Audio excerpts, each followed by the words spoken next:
Before we begin today's discussion, I want to extend a brief invitation. If you value calm, disciplined financial analysis without the noise and hype that dominates much of today's investment content, consider subscribing to this channel. We focus on clarity, rational strategy, and long-term thinking. No sensationalism, no promises of overnight wealth, just thoughtful guidance for serious investors. Now, let's turn to today's topic. There's a fundamental confusion spreading through the precious metals market right now.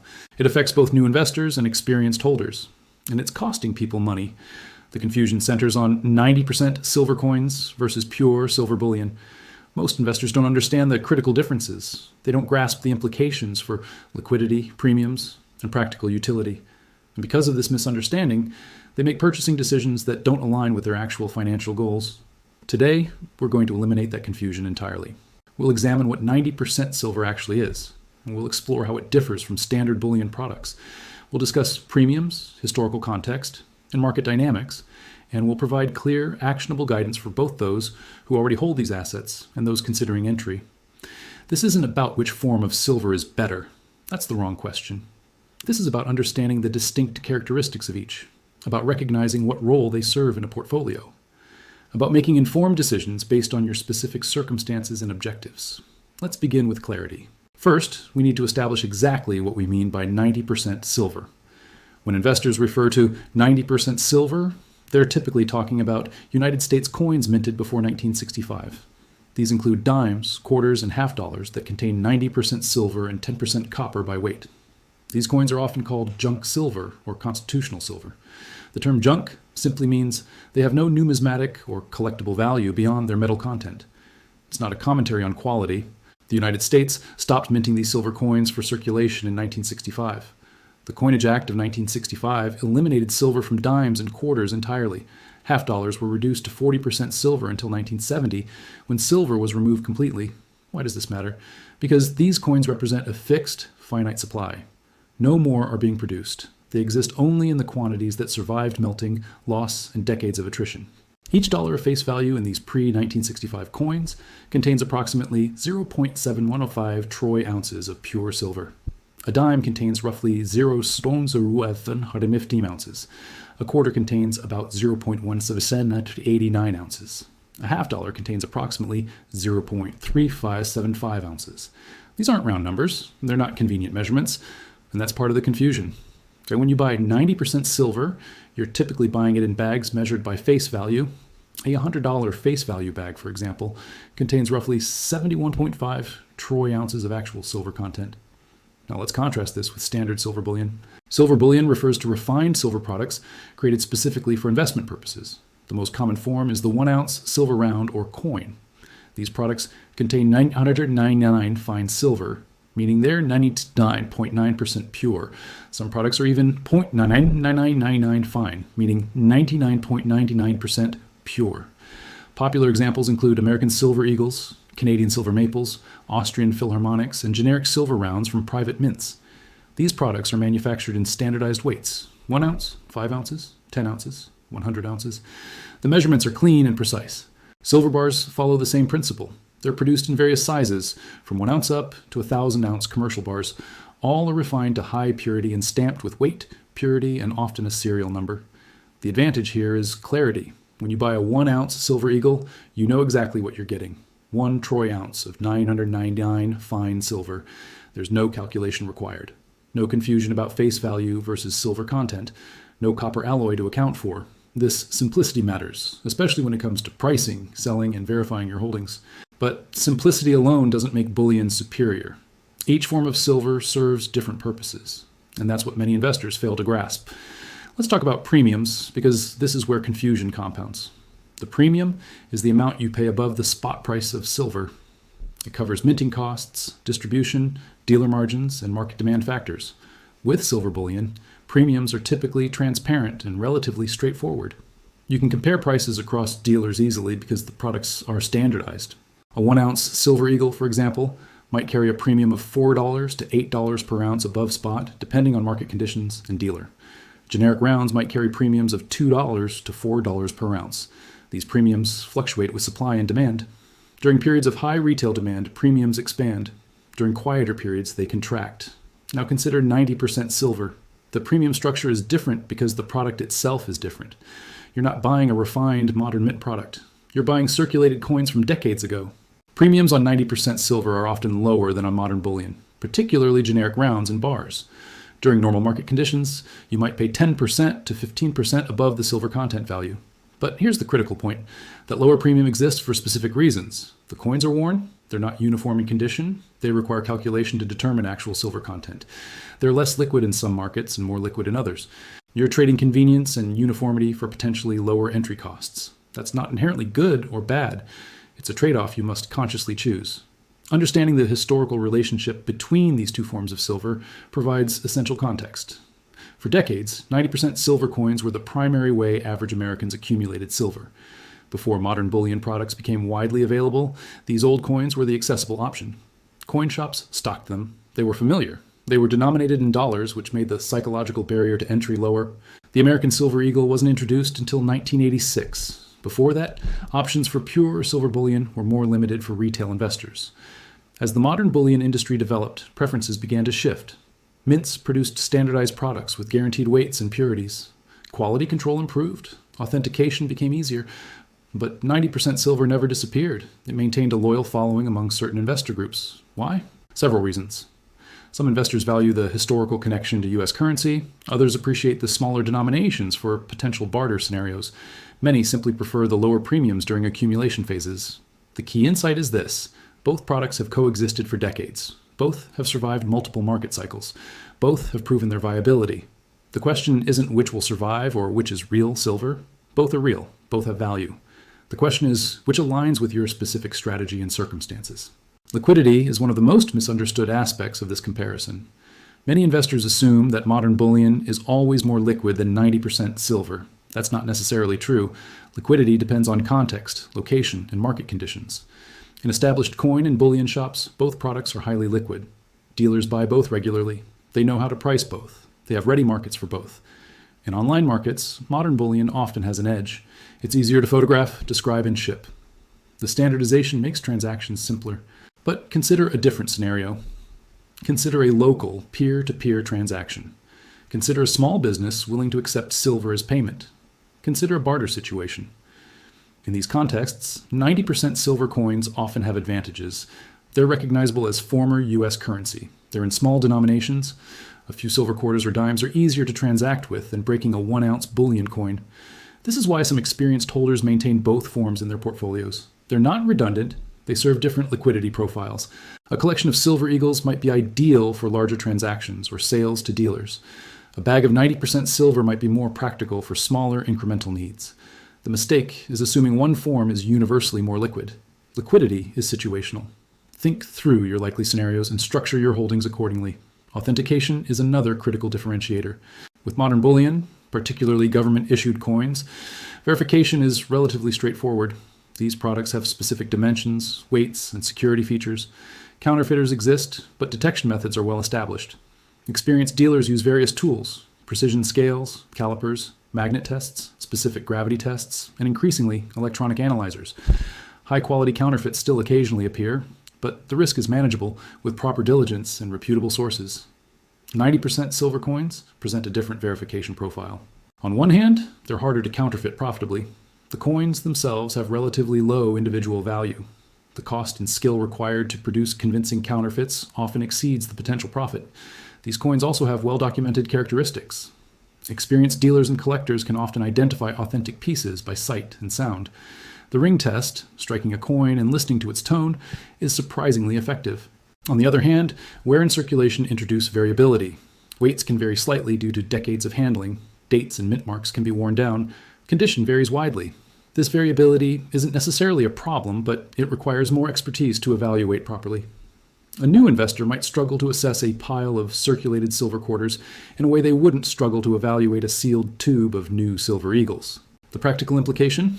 If you're uncomfortable evaluating worn coins, or if you're buying from unfamiliar sources, modern bullion offers more standardization and easier verification. If you're working with established dealers and you're willing to develop basic authentication skills, 90% silver presents minimal risk. Storage considerations differ meaningfully between these two forms of silver. Modern bullion, particularly when purchased in original mint packaging, is designed for efficient storage. Tubes of coins stack neatly. Sealed monster boxes occupy predictable space. Bars can be organized in compact arrangements. The uniformity makes inventory management simpler. You know exactly what you have and where it is. 90% silver is bulkier for the equivalent silver content. The coins themselves are larger than 1-ounce rounds because they contain only 90% silver.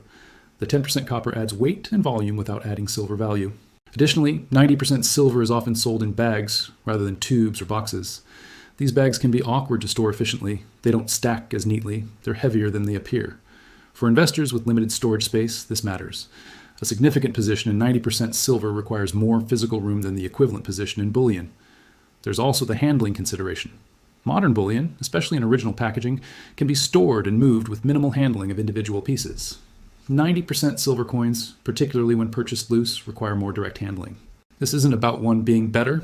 It's about practical realities that affect your experience as a holder. If you have ample, secure storage space and you don't frequently move your holdings, the bulk of 90% silver is less relevant. If you're in a smaller living situation or you anticipate needing to transport your silver, the compact nature of modern bullion becomes more attractive. Think through your actual circumstances. Don't assume storage is a minor detail. Over time, it affects your relationship with your holdings more than you might expect. Tax treatment and reporting requirements can vary between these products, depending on your jurisdiction and transaction size.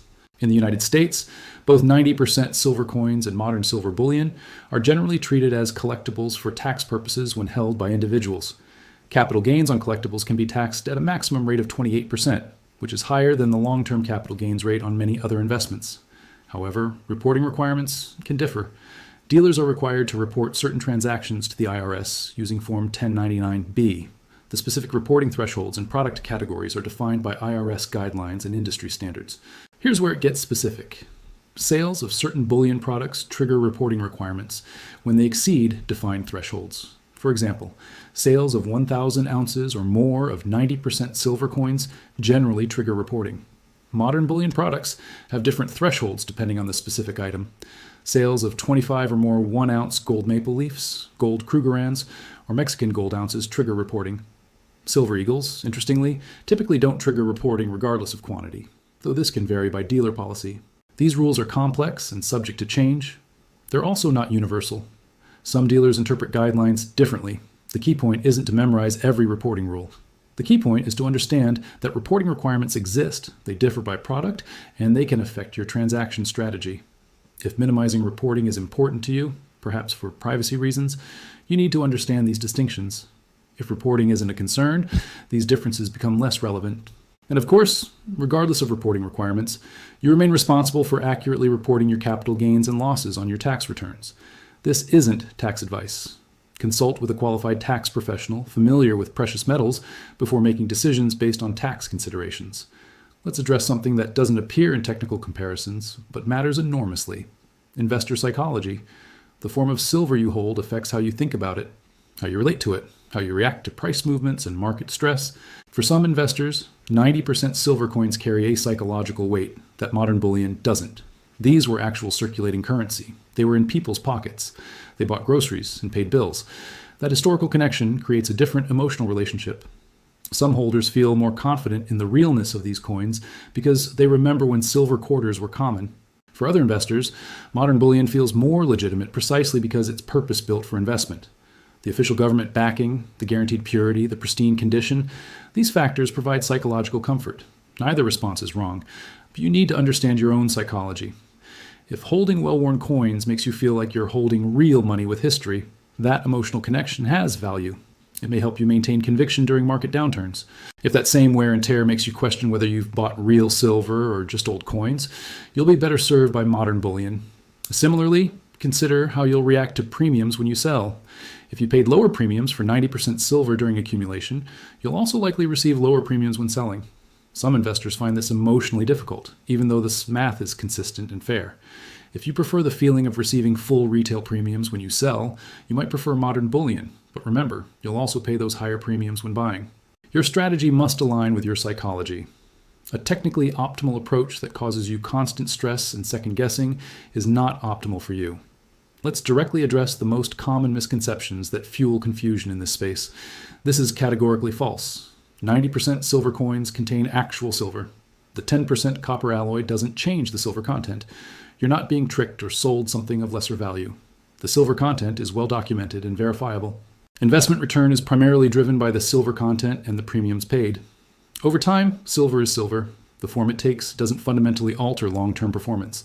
What matters is how much silver you acquire per dollar invested and what premiums you pay both entering and exiting. While 90% silver does have practical advantages in certain scenarios, many mainstream investors hold it simply because of favorable premium structures during their accumulation phase. You don't need to subscribe to any particular worldview to recognize the value proposition. As we discussed earlier, liquidity depends on context. Both forms are liquid in established dealer markets. Both have ready buyers. Neither is universally more liquid across all scenarios. Many experienced precious metals investors hold both forms. They're not mutually exclusive. They can complement each other within a diversified metals portfolio. This fear occasionally circulates in precious metals communities. The historical precedent often cited is the 1933 gold confiscation, which exempted certain numismatic coins. However, projecting that historical event onto a potential future silver scenario requires multiple layers of speculation. Don't base your holdings primarily on confiscation fears. Base them on practical investment considerations. Eliminate these misconceptions from your thinking. They cloud judgment and lead to poor decisions. If you currently hold either 90% silver or modern bullion, let's discuss how to think about your position strategically. First, assess what you hold and why you acquired it. Did you buy 90% silver primarily because of lower premiums? Did you buy modern bullion for convenience and uniformity? Your original reasoning matters because it tells you whether your holdings still align with your current objectives.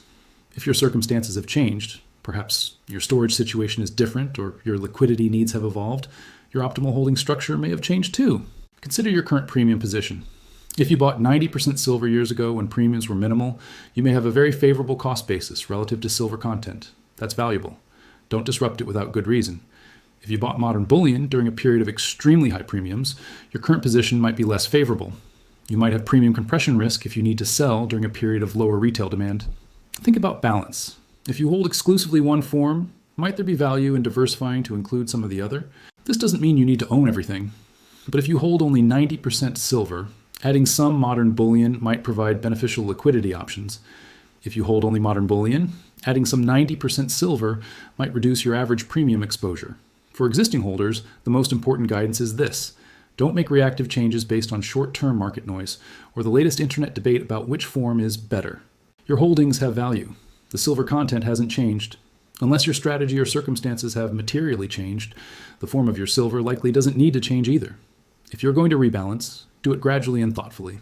Consider tax implications. Consider transaction costs. Make sure the benefits of changing your position outweigh the costs of doing so. If you're considering entering the silver market, your decision process should be systematic and clear. Start by defining your primary objective.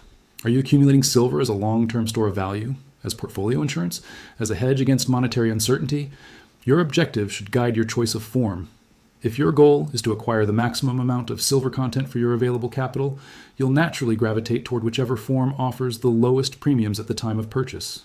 This often means 90% silver, but not always. Compare actively. If your goal includes easy liquidity for online transactions, or if you value standardization and simplified record keeping, modern bullion might better suit your needs.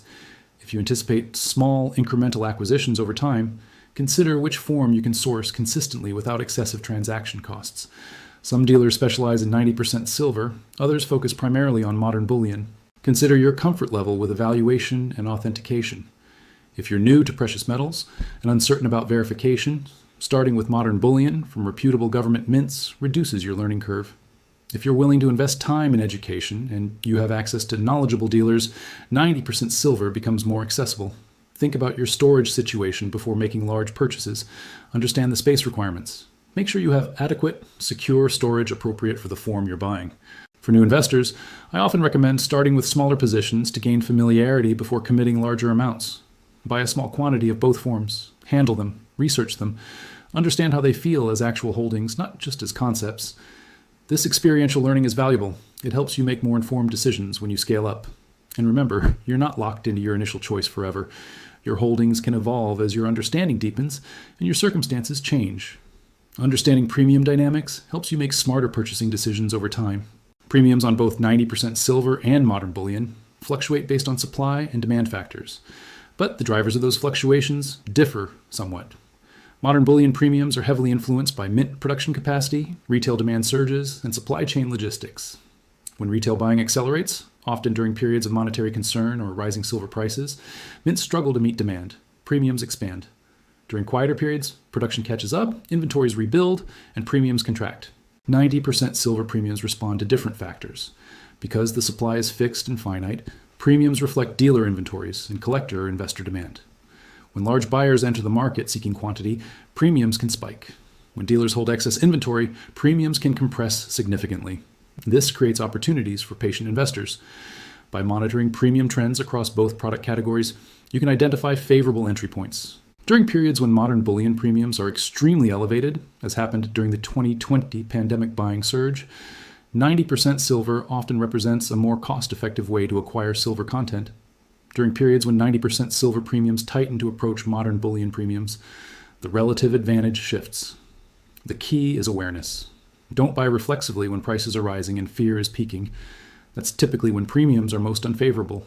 Instead, accumulate gradually during stable periods when premiums are reasonable. Build positions patiently. Focus on silver content acquired rather than timing perfect bottoms. If you're going to time anything, time premiums rather than silver prices.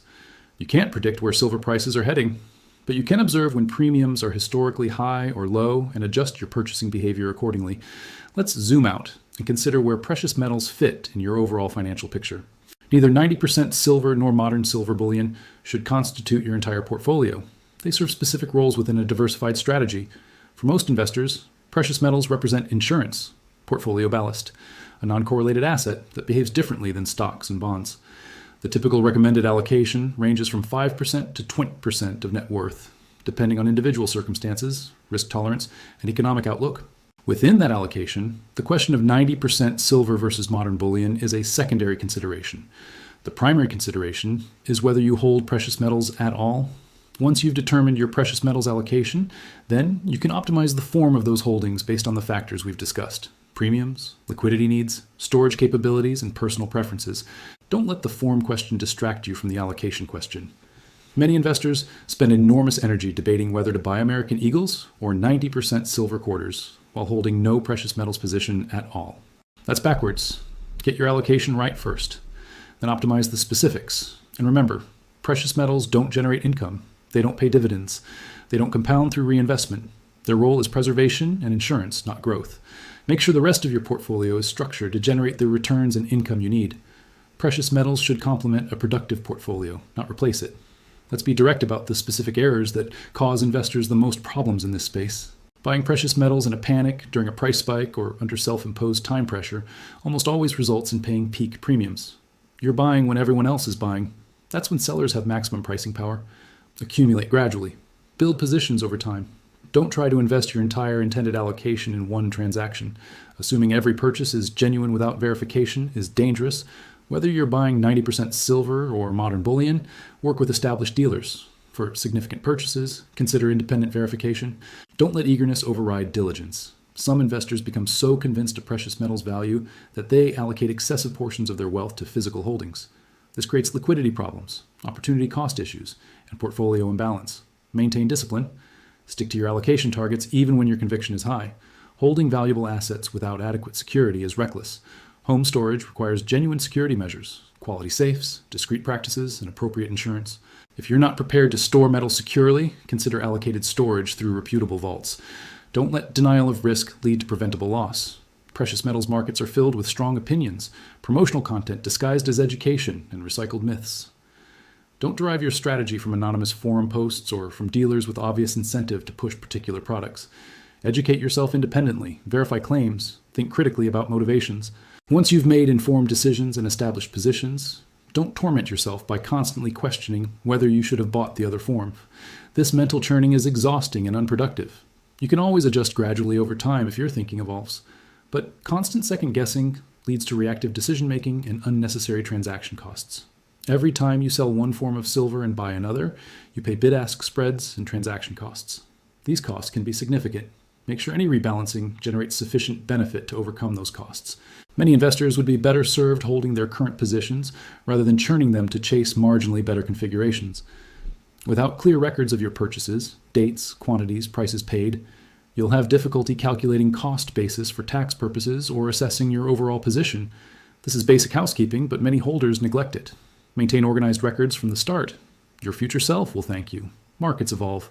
Economic conditions change. The optimal strategy today may not be optimal 5 years from now. The key is maintaining adaptive thinking while staying grounded in fundamental principles. The fundamental principle, silver is silver. The total silver content you hold matters more than the specific form in which you hold it, assuming you've made reasonable choices on premiums and liquidity.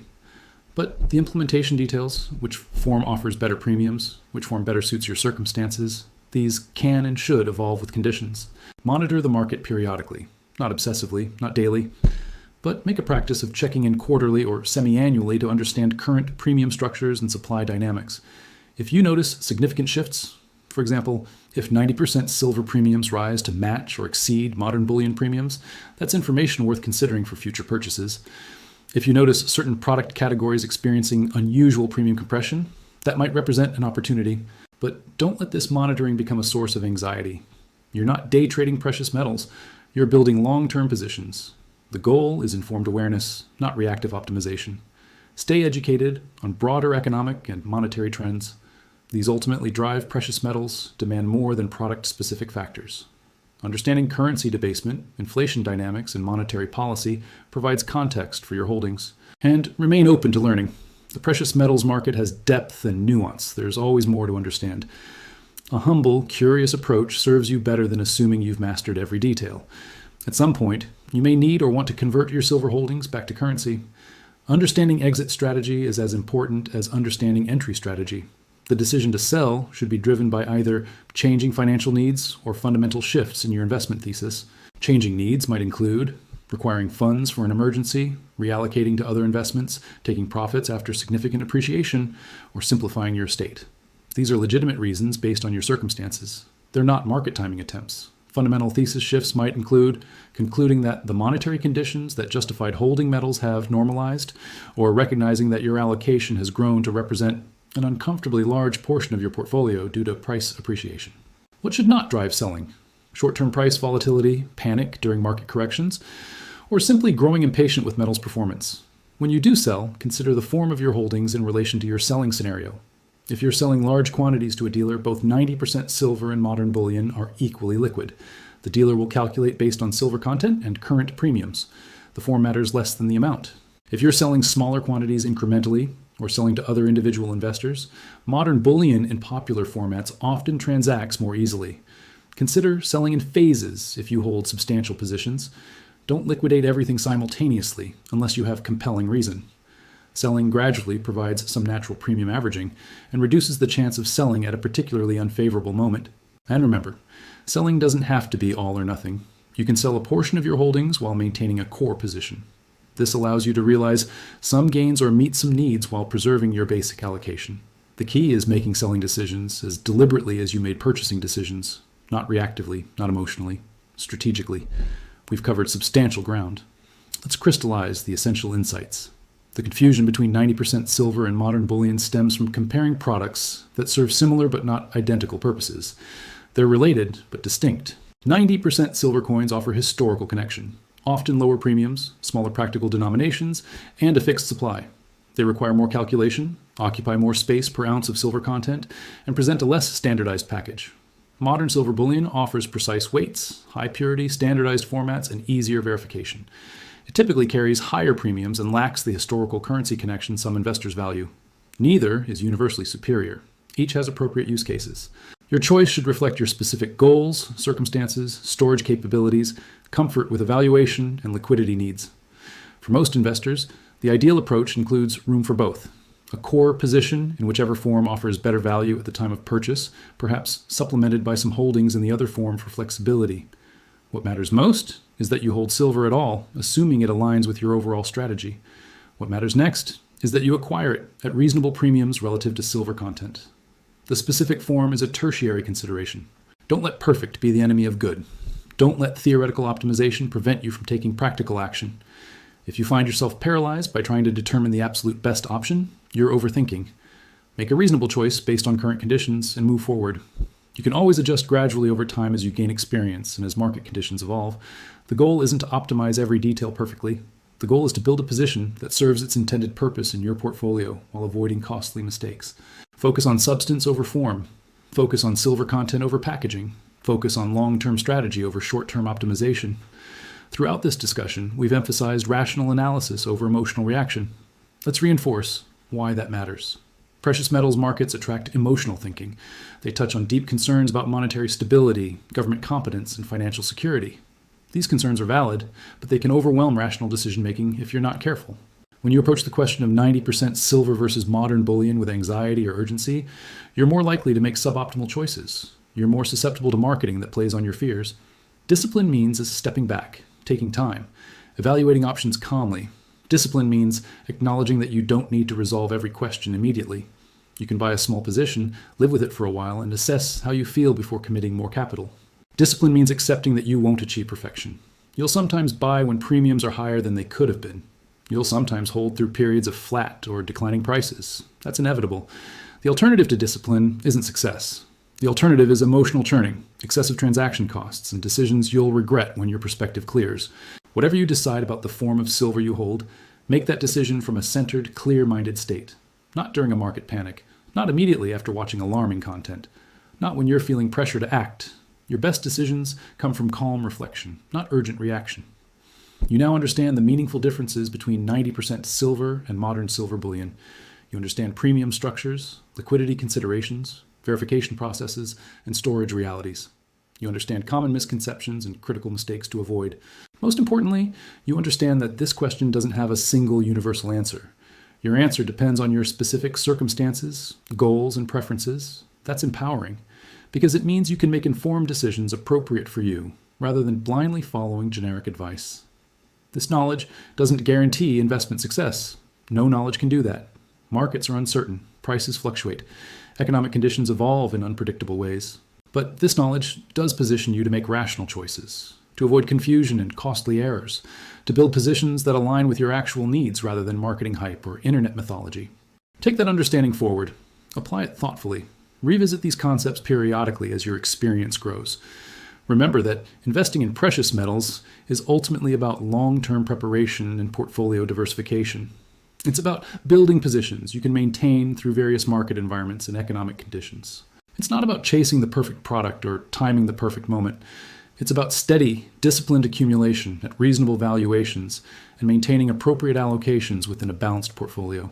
The investors who succeed in precious metals are rarely those who make the single best trade or pick the ideal entry point. They're the ones who develop sound strategies and execute them consistently over time. They're the ones who avoid emotional extremes, who maintain perspective during both market enthusiasm and market despair. They're the ones who understand that precious metals are one component of financial preparedness, not a magic solution to all economic uncertainty. That's the mindset that serves you well, not just in silver markets, in all aspects of financial decision-making. Approach your choices with clarity. Execute with discipline. Maintain perspective through market cycles. And remember that true financial security comes from comprehensive planning, not from any single asset class.